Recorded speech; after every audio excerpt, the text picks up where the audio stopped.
Good afternoon, everyone. Quite a few things to cover at the top here, so I appreciate your patience in advance, and then we'll get right to your questions.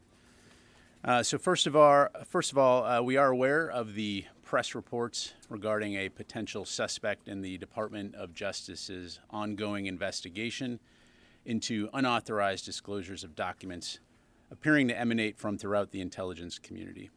Because this is an ongoing criminal investigation, I will have to refer you to the DOJ for any questions. This is a law enforcement matter, and it would be inappropriate for me or any other DoD official to comment at this time. And certainly when we have more to provide from the Department of Defense, we will. In the meantime, as Secretary Austin has stated, the Department is taking the issue of this unauthorized disclosure very seriously. We continue to work around the clock, along with the interagency and the intelligence community, to better understand the scope, scale, and impact of these leaks. And just as we're limited in what we can say about the DOJ's ongoing investigation, we'll be also very limited in what we can say about any of the documents themselves. And while we certainly understand the media's interest in asking questions about the contents of these documents, I will highlight that as a matter of long-standing policy, just because classified information may be posted online or elsewhere does not mean it has been declassified by a classification authority. And those of you who have been covering the Pentagon for a long time know that we're just not going to discuss or confirm classified information due to the potential impact on national security, as well as the safety and security of our personnel and those of our allies and our partners. And for that reason, we will continue to encourage those of you who are reporting this story to take these latter factors into account and to consider the potential consequences of posting potentially sensitive documents or information online or elsewhere. Separately, Secretary Austin hosted Latvia's Minister of Defense, Inara Murniece, today at the Pentagon. The leaders discussed the strength of the U.S.-Latvia defense relationship and ongoing efforts to support Ukraine. They also discussed shared security interests in Europe, including NATO's deterrence and defense posture ahead of the July NATO summit in Vilnius. A readout will be available later today. Staying on Europe for a moment, next week, Secretary Austin will travel to Sweden to meet with his counterpart to discuss security-related topics shared by our two nations. From there, he'll travel to Germany, where he and Chairman of the Joint Chiefs of Staff, General Milley, will host an in-person meeting on April 21 of the Ukraine Defense Contact Group at Ramstein Air Base. This will be the 11th meeting of the UDCG since this vital forum was established by Secretary Austin 1 year ago. The Secretary and General Milley will join ministers of defense and senior military officials from nearly 50 nations around the world to discuss the ongoing crisis in Ukraine and to continue our close coordination on providing the Ukrainian people with the means necessary to protect themselves against Russia's unprovoked and illegal aggression. And as we've highlighted before, the contact group has been instrumental in identifying, synchronizing, and ensuring delivery of the military capabilities the Ukrainians need to defend their homeland. And on a semi-related note, at the end of this month, the Arkansas Army National Guard's 39th Infantry Brigade Combat Team will replace the New York Army National Guard's 27th Infantry Brigade Combat Team and assume command of the Joint Multinational Training Group Ukraine at Grafenwehr Training Area in Germany.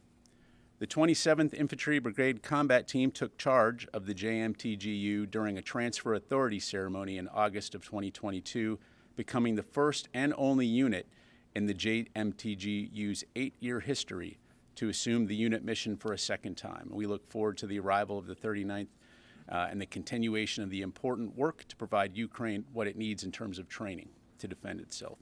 And with that, I'll be happy to go to your questions. We'll go ahead and start with AP Tarakap. Thank you, General Ryder. So can you confirm that Airman First Class Jack Teixeira, a member of the Massachusetts Air National Guard, is a person of interest in this leaked documents case? And I have several other questions. Sure. So first of all, as I mentioned, there is an ongoing criminal investigation, and so anything related to that, I'm going to need to refer you to the DOJ or the FBI.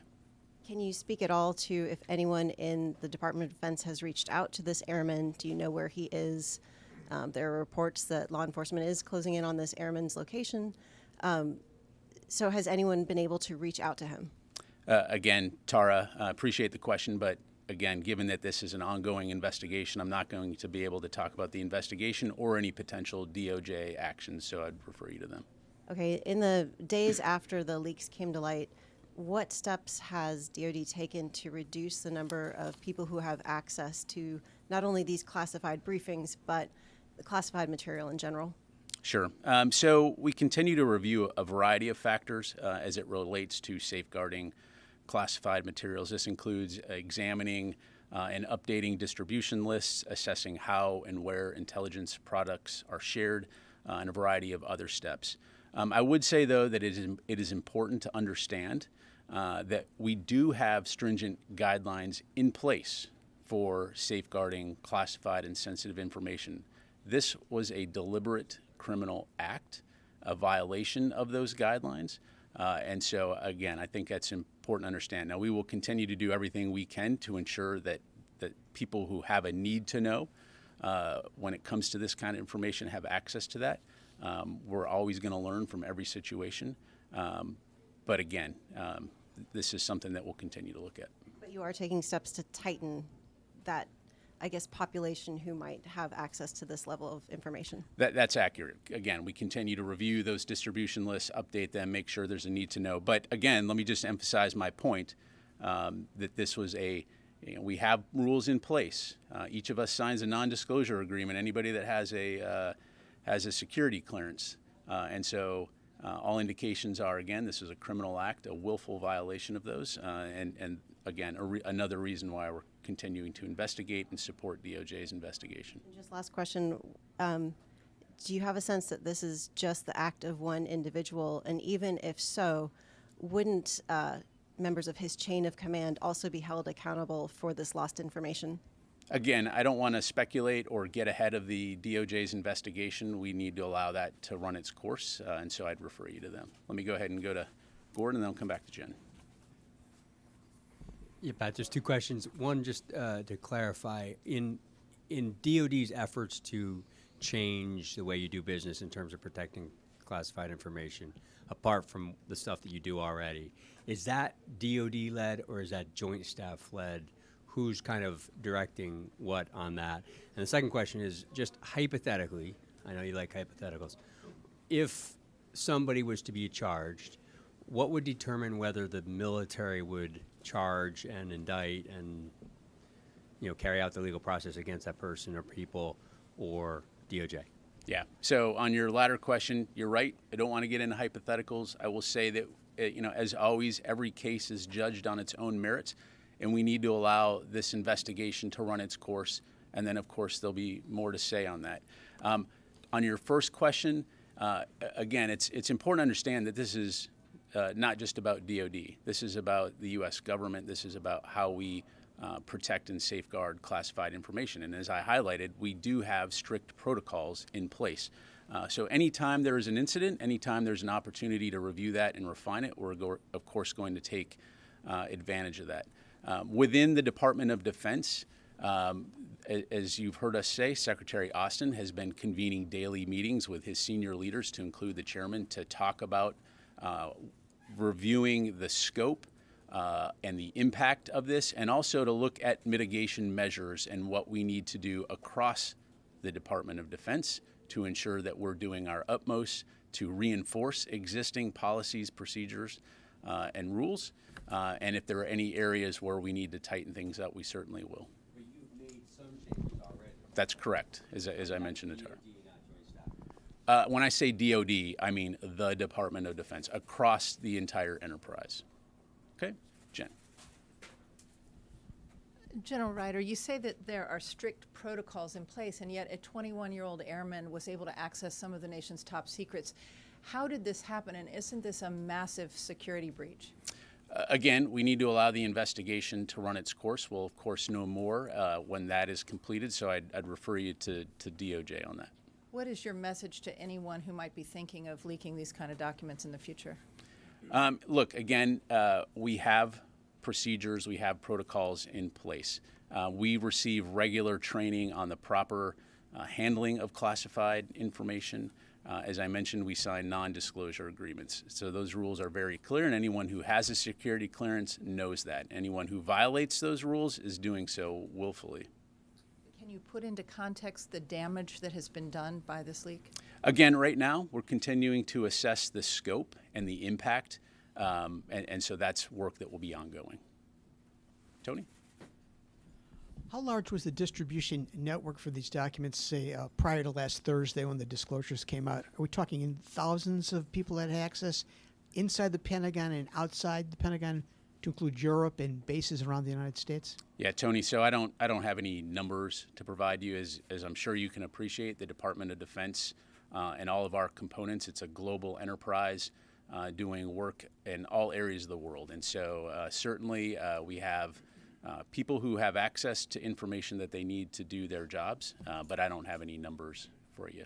Can you say it was widespread, though, versus, outside the Pentagon, though, and to other military installations? Well, again, the Department of Defense, we conduct global operations. So intelligence products, operational information products are shared with DoD leaders and personnel globally throughout the world, whether it's at a component command, whether it's in the services. But again, the important thing to understand about classified information, it's not just I want to have access to it because I have a clearance. It's all based on need to know. Do you have a need to know that information? And that typically will grant you access if you have the appropriate clearances. Thanks. Thank you. Travis? Thanks, Pat. I'm still confused on the access issue. You said that there were changes that were made, but you also said that you're reviewing things. Can you tell us, are there less people who have access to this type of information today than there were a week ago? So Travis, again, I'm not gonna get down to numbers. Again, reviewing distribution lists, looking at who has a need to know, making sure those things are updated, doing due diligence in the wake of these unauthorized disclosures. Again, though, I want to emphasize that this was a deliberate criminal act to violate those guidelines and rules, in the same way that if you locked your front door and somebody came into your house and took something, you followed your procedures and you locked your door, but somebody went in your house and took something and put it out on the street. That's what we're talking about here. Let me go to Carla.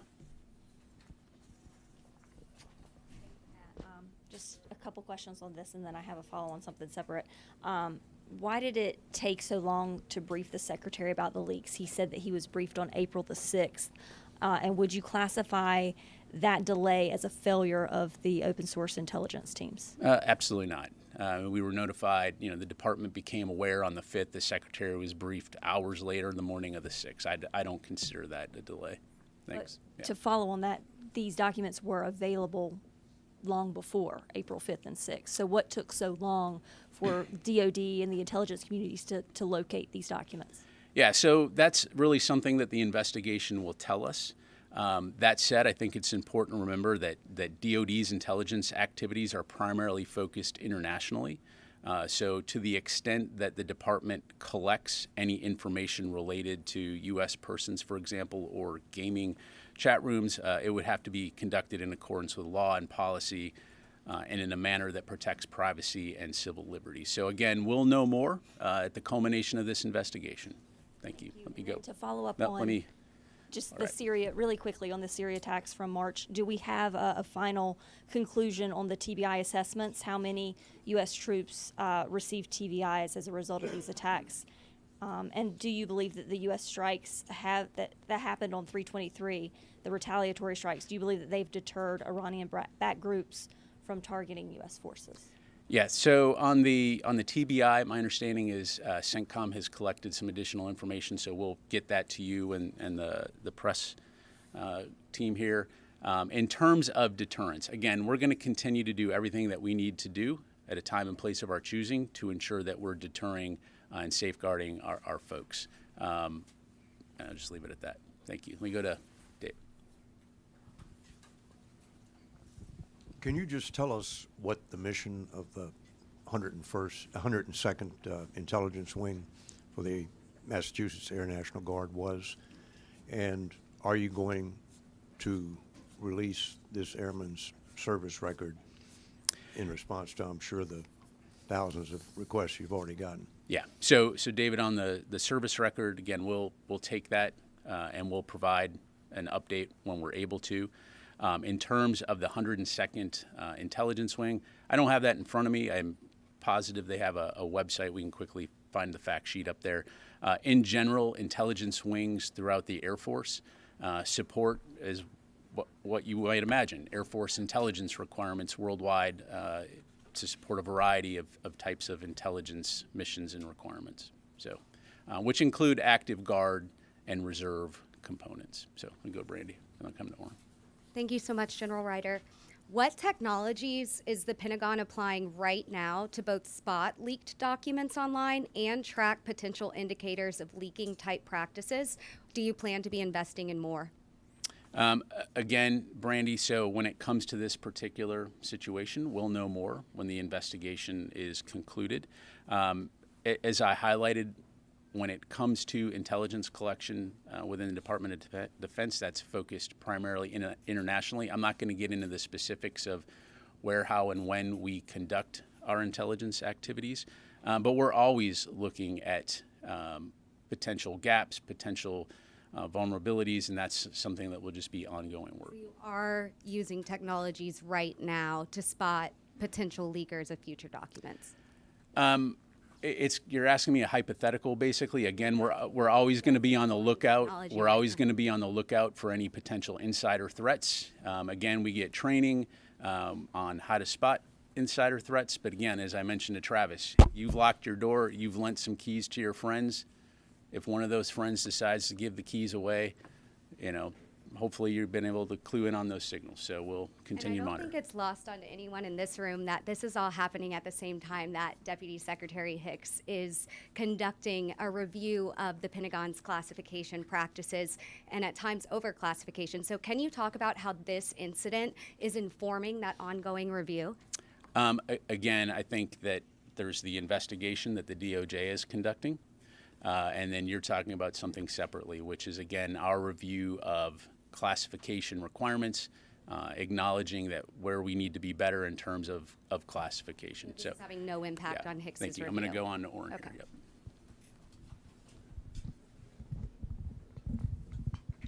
I want to come back to the question of distribution on two different questions. Given the gravity of the situation, are you actively paring down the distribution list now? Is this a process that's moving quickly? Or is it going to take time for there to be meaningful substantive changes to the distribution? And then is DOD or has DOD taken additional measures to restrict the access to classified information of others in the Massachusetts Air National Guard? So, Orrin, broadly speaking, I think I've already answered the question that yes, we are taking and have taken steps to review distribution lists and to ensure that the folks receiving information have a need to know. But again, to belabor the point, we have safeguards in place, we have processes, we have procedures. We'll continue to do due diligence as part of this review to ensure that we're doing everything we can to prevent potential unauthorized disclosures in the future, recognizing that, again, this was a criminal deliberate act. Thank you. And in the Massachusetts Air National Guard. Again, I don't have anything on that. Ro.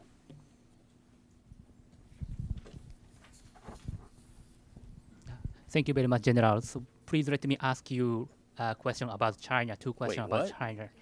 Free. Read the room, Ro. Yeah. Come on.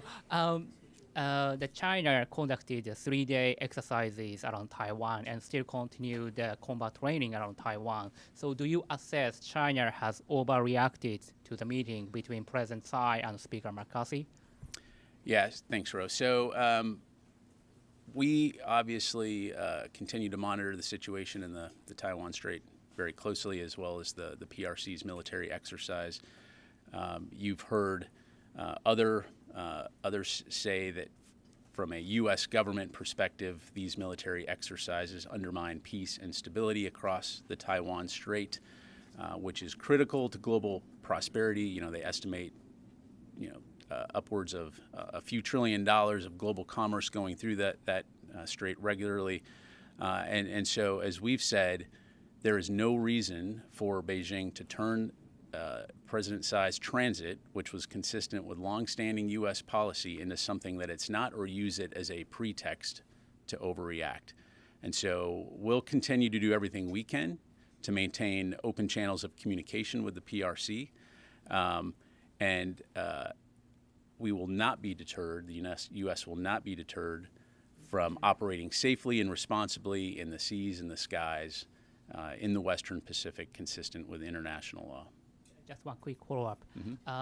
The Chinese military exercises simulated the blockade of Taiwan. Are you confident that the U.S. military is capable of breaking Chinese blockade around Taiwan? Well, again, I'm not going to get into hypotheticals, and I'm not going to talk about, or speculate on future scenarios. Again, we're going to work closely with our allies and our partners in the region to focus on our primary goal, which is peace, stability, and security in the region. And so that will continue to be our primary focus. Okay, let me go back over to here, Will, and then Laura. Thank you. What is the scope of the leak as identified by DoD so far? Are we talking tens, hundreds, thousands of documents? And then second, the U.S. has been reviewing the authenticity of the documents for several days now. What has been found so far on that? Yeah, thanks. So that work is ongoing, Will. I'm not going to be able to provide you with a overall number of documents. We're just going to continue to look at this. As you highlight, some of the initial indications were that some of those documents had been altered. Again, for obvious reasons, I'm not going to go into which ones were or weren't, but that is work that we continue to do. Take a look at. Laura? Thank you. Sort of as a follow-on to Carla and Brandy's questions, can you say whether DoD has anyone looking at chat rooms on Discord, for example, or other social media platforms right now for leaked information? And if not, should DoD have these people? So DOJ is, as I understand it, is working with Discord, or Discord has come out publicly to say they are cooperating with the DOJ. So that's really a question for DOJ to talk about. So is that a no, that DoD? I think I already one? answered the question in terms of what our focus is on. It's primarily focused on international. I'm not going to get into the specifics of what intelligence activities we're conducting or not, other than to say when we do conduct those activities, they're in compliance with the law and with policy. Okay, you go to Jim and then I'll come back over here. Thanks, General. Every time something like this happens, there's a huge tendency to clamp down on everything, but that sort of ends up throwing the baby out with the bathwater, if you know what I mean. Is there any sort of idea in the department that the intel does need to be shared, it just needs to go to the correct people? Is there a study going on with that? Yeah, so thanks, Jim. So as I mentioned, there have been daily meetings with the Secretary and the senior DoD leadership team. We're taking this very seriously to look, again, at the scope, the impact, and importantly, the mitigation measures. I will tell you that these discussions are very focused, very deliberate, and very measured in terms of ensuring that we're doing the right things while not impeding or impacting our ability to do our important missions worldwide. And so, just to put it frankly, we're continuing to conduct our operations and provide people with the information they need without missing a beat. Thanks. All right, let me come over here. I'll go here and then here. Yeah, thanks, Pat. Would a junior service member, like an airman in the Massachusetts Guard or any other junior service member, typically have the level of security clearances that would allow them access to such sensitive information like joint staff briefing documents? Yeah, so again, let me just preface what I'm about to tell you with I'm not going to talk about a particular individual. I'm not going to talk about the investigation. I'm not going to, again, have to refer you to DOJ for that. Let's take a step back for a second. Let's talk about security clearances. When you join the military, depending on your position, you may require a security clearance. And if you are working in the intelligence community and you require a security clearance, you're going to go through the proper vetting. We entrust our members with a lot of responsibility at a very early age. Think about a young combat platoon sergeant and the responsibility and trust that we put into those individuals to lead troops into combat. That's just one example across the board. So you receive training and you will receive an understanding of the rules and requirements that come along with those responsibilities. And you're expected to abide by those rules, regulations, and responsibility. It's called military discipline. And in certain cases, especially when it comes to sensitive information, it also is about the law. So I'll just leave it at that. Qasim. Thank you very much. So, separate topic. Last week, CENTCOM confirmed that 3 U.S. service members were with YPG SDF ringleader Mazlum Abdi when he was apparently targeted in an airstrike in northern Iraq, Suleimania. My question is, what was the mission or engagements that the U.S. service members involved alongside Mazlum Abdi in Suleimania?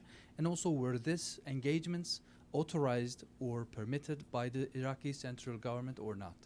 Yeah, so let me tell you what I've got on this, Qasim. So on April 7, convoy, including U.S. personnel, was fired upon while in transit within the Iraqi Kurdistan region in the area near Suleimania. U.S. forces are in Iraq and Syria, as you know, in support of local partner forces, in support of the Defeat ISIS mission, the enduring defeat of ISIS. And so in this particular incident, we can confirm that there were no casualties, that the strike was not a near miss. It struck more than 100 meters from the convoy, and CENTCOM is currently investigating the incident. So I'd refer you to CENTCOM. What was the mission of the U.S. service members, and was it somehow allowed? They are conducting in support of the Defeat ISIS mission. The Iraqi government, was it authorized by Iraqi government? Because Mazlum. Well, we're supporting the Iraqi security forces as part of the Defeat ISIS mission. As you know, we have forces in Iraq. They're not conducting combat operations. They're there advising and assisting the Iraqis. And then we have forces in Syria that are supporting the SDF. So again, there's an intra-theater mission in terms of the Defeat ISIS mission. Border, like Mazlum Abdi is in Syria. You are cooperating with him. Well, the OI and I need to move on, but the OIR headquarters is in Iraq, right? But they conduct operations in support of Defeat ISIS mission in Syria and Iraq. So let me go ahead. Yes, sir. If I may, I'd like to remain on the same subject. Actually, I got one question about this. I posed the same question to the State Department on Monday, and I was referred to the Department of Defense, so that's why. The question is, when the U.S. servicemen, U.S. military members are riding with the head of the SDF, isn't there a concern within the Department of Defense that those U.S. servicemen are also made a legitimate target, not least one of your greatest NATO allies, because of his decades-long relationship with the PKK that I'm sure is very much known to the U.S. intelligence community? So no. SDF, we've partnered with the SDF since 2015, 2014 as part of the Defeat ISIS mission. We have a long-standing relationship with them. They're not the PKK. We are partnered with SDF to defeat ISIS. So no, we've been conducting partnered operations for a very long time. So let me go ahead and move on. Yep, sir. Yeah, we'll go to you and then to Megan. Thanks, Pat. Just two quick follow-ups to questions. One was from Ro in regards to the Chinese activities around Taiwan.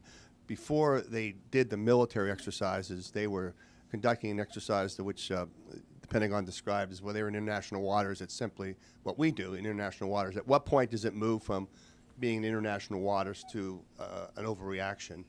That's my first question, please. And my second one is regards to what you said earlier in this briefing. Even though the investigation's going on and such, but you're confident that, you said several times that this is a violation of the law, and as we all sign non-disclosure agreements, not me, but we at the Pentagon. So you're confident that those two factors will remain when the investigation concludes? Thanks. Yeah, so on your latter questions, again, I'm not going to discuss the ongoing investigation.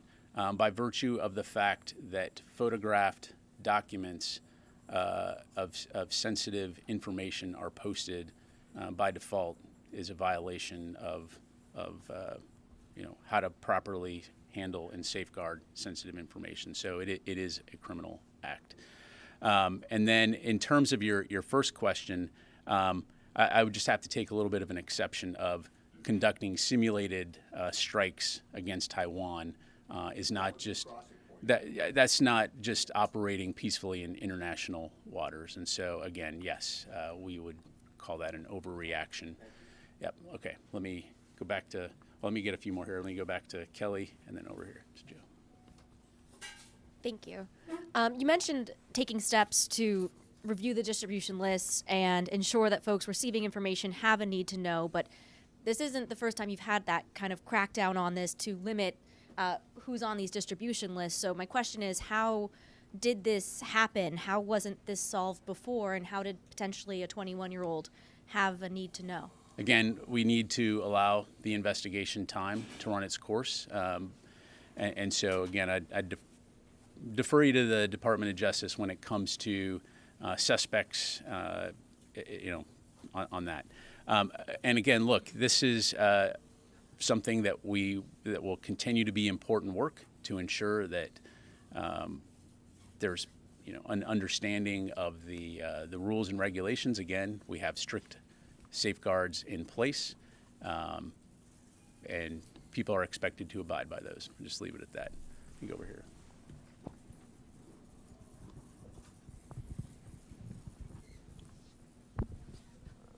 Thanks, General. Quick one on the Syria strike. So just to clarify, there has been no attribution to who was behind that attack with the 3 guys? Again, my understanding is it's continued. CENTCOM is investigating, so I'd refer you to them. And, secondly, yesterday, Reuters cited several sources, including intel officials, as saying that they've seen Iranian weapons being moved into Syria following certain sanctions waivers, following the earthquake. Has DoD seen any increase or uptick in Iranian weapons heading for Syria? Yeah, thanks. I don't have anything to provide from here other than, again, we, as evidenced by the IRGC aligned groups in Syria, we know that Iran conducts malign activities within Syria. So I got time for 2 more. Megan, and then go to the back there. And then we'll end on Tar.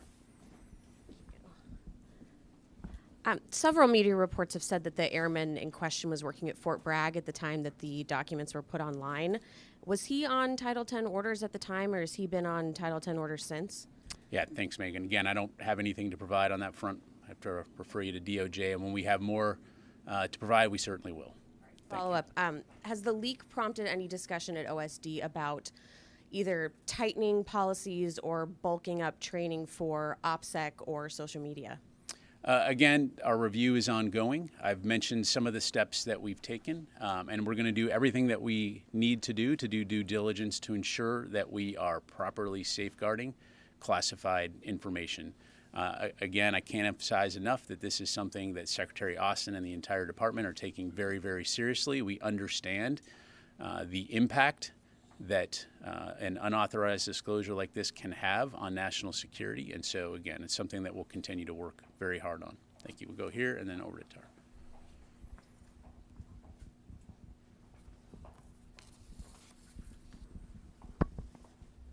Thank you, General. This morning, the Prime Minister of Poland gave remarks that were very supportive of Ukraine's stated ambition to join both the EU and NATO alliance.